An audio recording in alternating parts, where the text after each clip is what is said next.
In a world drowning in capes, CGI, and origin story fatigue, along came a tiny little movie about a guy who just wanted his dog back and somehow broke the internet. That's it. No multiverse, no world-ending stakes, just a man, a puppy, and some serious anger management issues. And yet, somehow, it exploded. Keanu Reeves, who for 10 years was mostly a punchline and a gift factory, suddenly became the most universally adored action star alive. One R-rated revenge flick later, and the action genre, which had been limping along with explosions and forgettable heroes, was alive again, sharp as a pencil and twice as stylish. This isn't just a review, it's a masterclass in cinematic rebellion, career CPR, and proof that sometimes the simplest stories, especially ones with adorable pets involved, can be downright revolutionary. Before he was the Baba Yaga, before he became the internet's eternal boyfriend, Keanu Reeves was Hollywood's biggest contradiction. Here was a global superstar whose hits once defined an era, Speed, The Matrix. Yet somehow, between 2005 and 2014, he stumbled into the cinematic equivalent of purgatory. Constantine and The Day the Earth Stood Still weren't bombs exactly, but they didn't make anyone forget his peak. His directorial debut, Man of Tai Chi,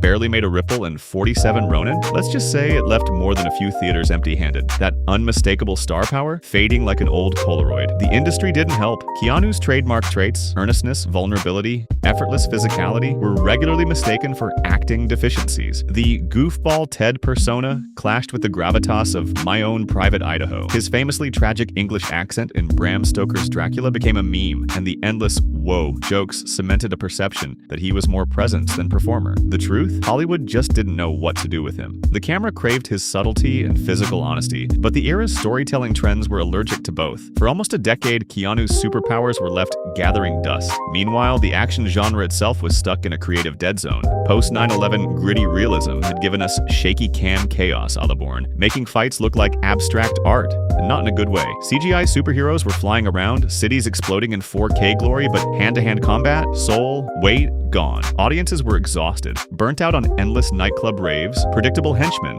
and recycled plotlines. Something had to give, and the weirdest, smallest flick about a man and his murdered dog was about to flip the entire industry on its head. The birth of John Wick was as understated as its hero. Believe it or not, it started life as a spec script called Scorn, written for a man in his 60s or 70s. Revenge, loss, and a minimalist plot. Basically a take your feelings out with extreme efficiency story. Keanu Reeves, staring down a career crossroads, didn't just see a role, he saw a chance to reclaim his mojo. And he didn't stop there. He wanted his old Matrix stunt crew, Chad Stahelski and David Leitch, back in action to craft the fights. The studio shrugged, said sure, and what was meant to be a gamble became a full-blown creative rebellion. Stahelski and Leitch weren't just making a movie, they were thumbing their noses at a decade of shaky cam, CGI-heavy nonsense. They built a counter-narrative in motion, Gu-fuu. Sure, it borrowed from Hong Kong's heroic bloodshed and had a cameo in The Matrix, but here it was perfected. No jittery, vomit-inducing camera work. Instead, long, choreographed takes let every kick, headshot, and takedown breathe. Every fight scene became a hypnotic rhythm, a lethal ballet, and audiences couldn't get enough. Critics called it precise, brutal, and almost graceful.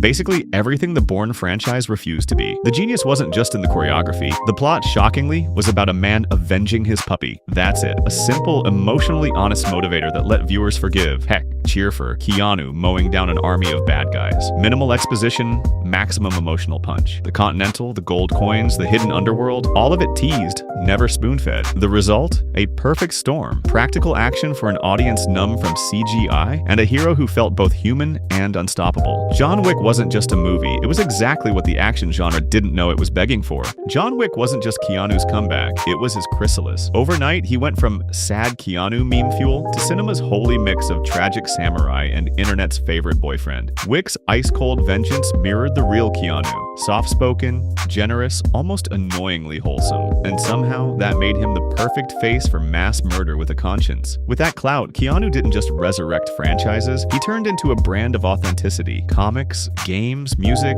even the Matrix reboot. Suddenly the guy who once said whoa was Hollywood's patron saint of sincerity. Wick's success reshaped the industry too. Out went shaky cam and CGI mush, in came bruised knuckles and practical carnage. Suddenly Bob Odenkirk was breaking bones. Stuntmen became auteurs, and sequels felt earned instead of stitched together with post-credit crumbs. The paradox is what sold it. The nicest man alive playing the deadliest man alive. And audiences believed every bullet, because behind the gunfire was grief, not spectacle. That's the genius of John Wick. Brutal, simple, devastating, and only Keanu could have pulled it off.